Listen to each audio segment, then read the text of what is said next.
Saache from the Saskatoon Public Library.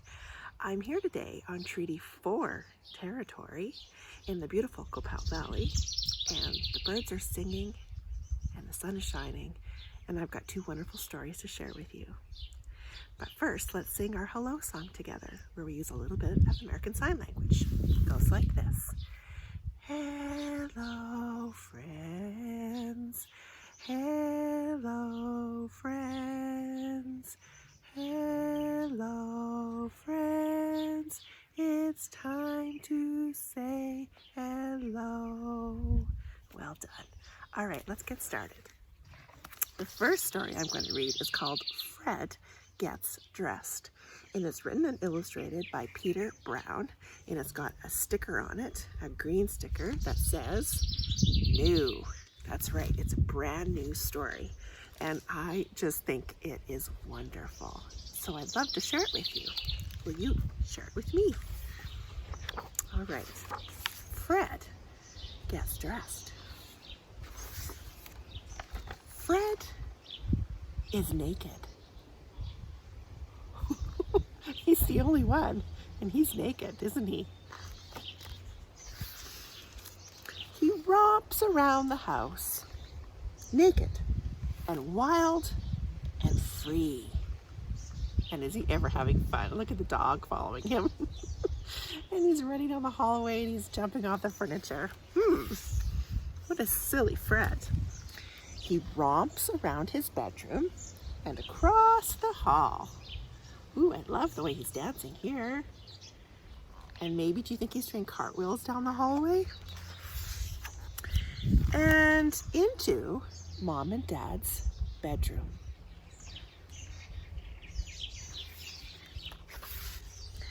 Fred might never get dressed. But what's this?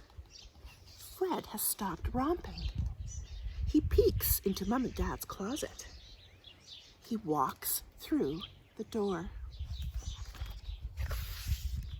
Fred looks up at Dad's side of the closet. He thinks about the way Dad dresses. So there's Dad. He has glasses and a mustache. And he's got t-shirts and pants, and he's got a nice suit, and he's got ties. It might be fun to dress like Dad.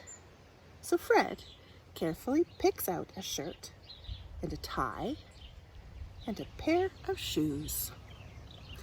But he has trouble putting them on. What do you think that is? Maybe they're too big? Fred looks at Mom's side of the closet.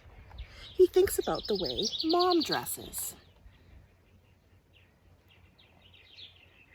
So she has dresses and jackets and skirts and pants.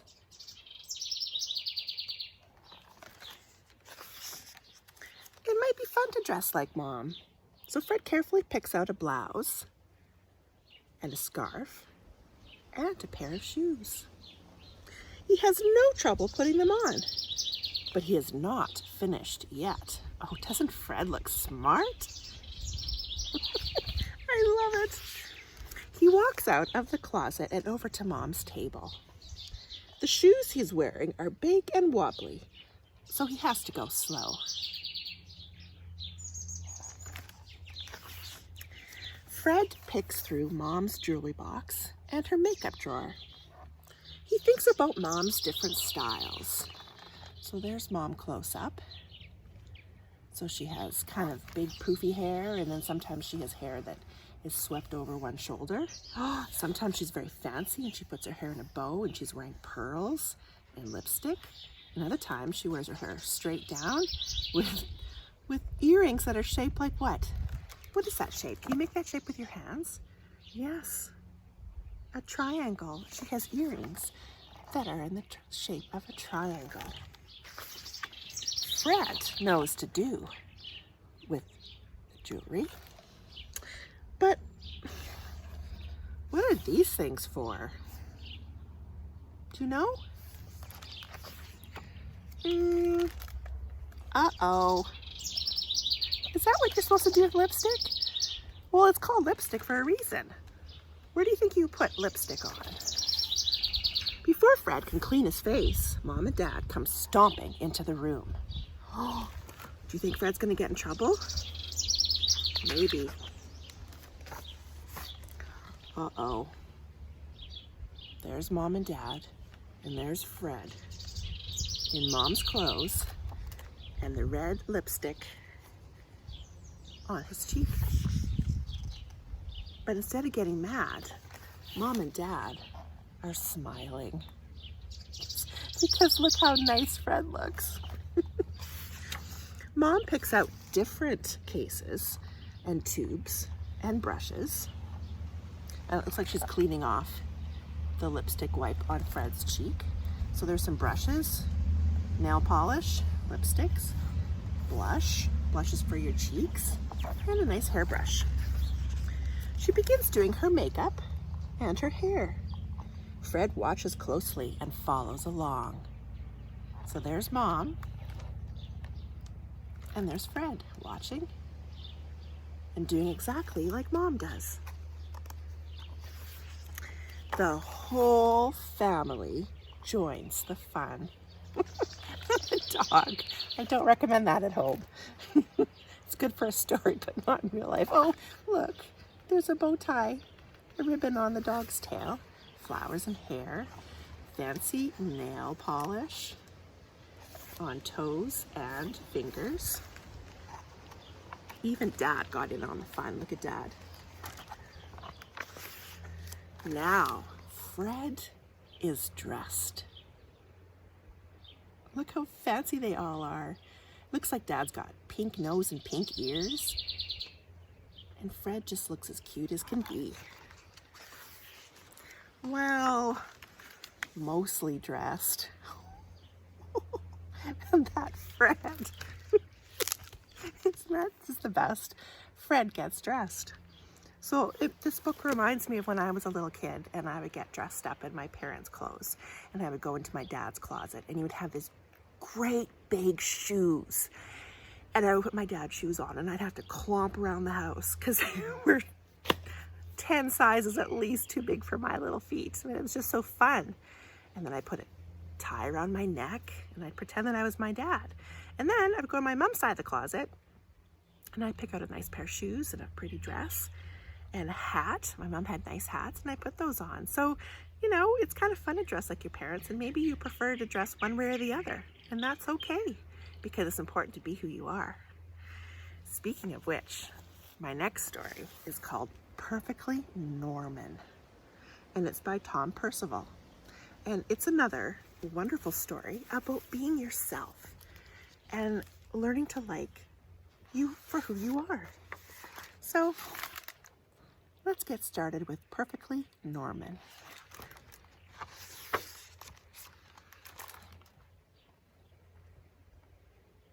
There's Norman right there with his friends. Norman had always been normal. Perfectly normal. Until one day, he grew a pair of wings. Look at those wings. They're gorgeous. They're pink and purple. Well, very light pink, at least on my side. Harder to see on the camera. Yellow, white, blue.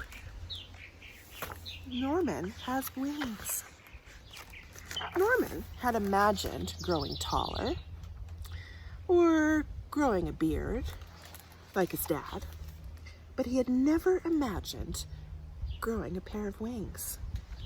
Still, they were here now, so he decided to test them out right away.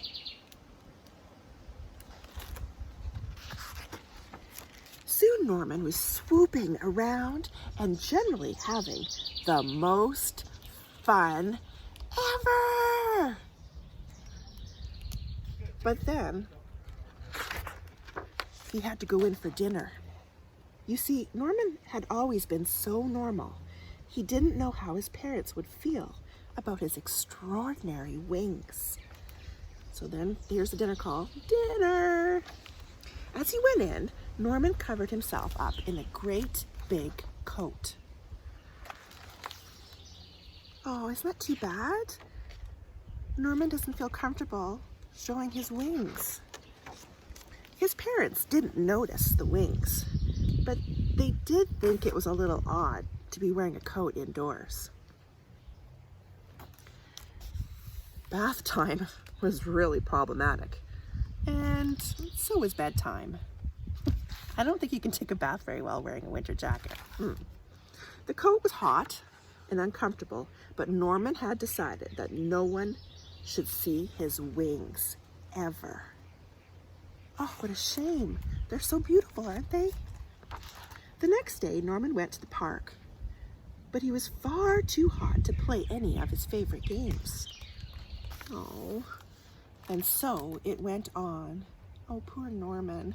The kids are having so much fun over there, but he's wearing that coat and it's so big and it's so hot. Not so good. Long car journeys were unbearable.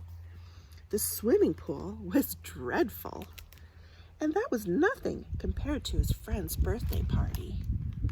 Oh, he's all by himself with his dog, and they're all having fun on the bouncy castle. Oh. The only time that Norman could feel normal now was when it rained. Oh, what a gray world. It's so gray. And Norman doesn't feel so different because everybody's wearing a coat. One day, a boy tried to pull Norman's coat off, and Norman had to run away, hot-faced, angry, and sad. Oh, poor Norman. He wished he'd never grown those stupid wings. Then he saw some birds high up in the sky and remembered the joy of his first flight. It occurred to Norman that it was the coat that was making him miserable, not the wings. Oh, look at those beautiful birds in the sky. I saw a bird today that had orange on its head. It's just gorgeous. Why don't you take that scruffy thing off? Suggested his mom and dad. Norman looked up at them hesitantly. His parents smiled and nodded, and Norman smiled back. Oh, that's encouraging, isn't it? Then he threw off the coat and let his wonderful wings fan out. Just think about if you had wings. Just imagine what that would be like. Like, spread your arms out like you had wings. Just imagine all the colors that would come down. Wouldn't that be cool? Oh, good for Norman. I'm so happy for him. Norman leapt into the air. Finally, he was free of that coat. He noticed a few other children wearing thick, heavy coats of their own. They looked up at Norman and around at one another nervously. There was a moment's pause, and then, whoosh! The sky was filled with flying people. Norman had never felt so happy. Oh, look at all the kids with beautiful wings. He realized that there was no such thing as perfectly normal. But he was perfectly Norman, which was just as it should be. And there he is, with his gorgeous wings and his pup, his best friend by his side. Wasn't that fun? I love that. So, my friends, maybe you have something that's special about yourself. Maybe you're proud of it, or you feel happy, or maybe you're feeling not so happy, and maybe it's something that you feel sets you apart from everybody else and makes you different. But you know what? Different is okay. And just remember that you're perfectly wonderful the way you are. Maybe you have something that you're thinking, oh, that's kind of different. So I want you to think about what that thing is. You know what I've got? I've got a funny little freckle on my hand. Isn't that funny? I can't figure out why it would be there. It's right in the middle of my hand.